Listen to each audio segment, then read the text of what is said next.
The idea that the more you have contact with diversity, the harder it becomes to believe that your particular your particular church has a monopoly on the truth.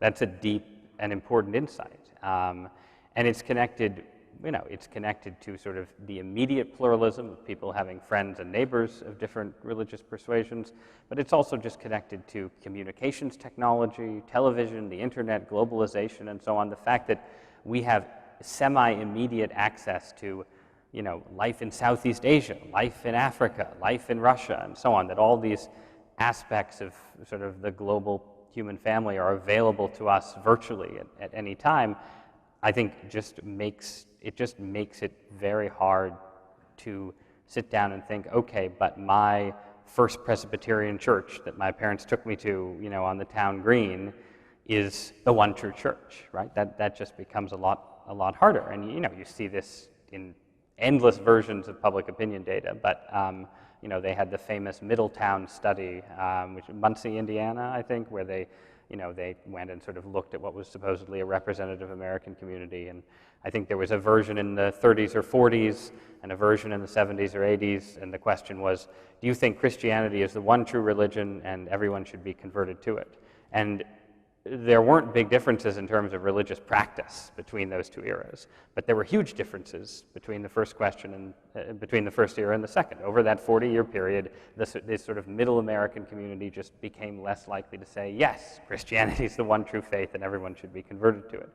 And that has big implications, right? And it's why there's the sort of the big trend, at least as I see it, in American religion over the last 50 or 60 years, has not been towards unbelief, sort of deep skepticism, not towards Richard Dawkins style, slam the book down, that's it for God, but it has been towards a sort of relativistic view of faith that is also then, of necessity, a kind of partially deinstitutionalized form of faith, because no matter what, if you don't have that assumption that your institution is the institution, your bond to it is going to be weaker. And then beyond that, it ends up seeming to many people, we are a consumer society after all, that it's not just that you should, church shop, it's that you can create your own religion, right? You can take a little bit of Buddhism, a pinch of Hinduism, some of your Christian background, and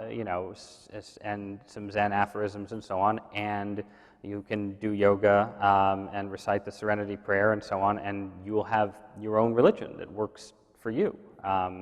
This is why I tend to think Eat, Pray, Love, Elizabeth Gilbert's best-selling book, is sort of an incredibly representative religious text for our age. It's a very sincere portrait of an intense religious quest that does not end with conversion. It doesn't end with her saying, well, I found God in India, therefore I should become a Hindu.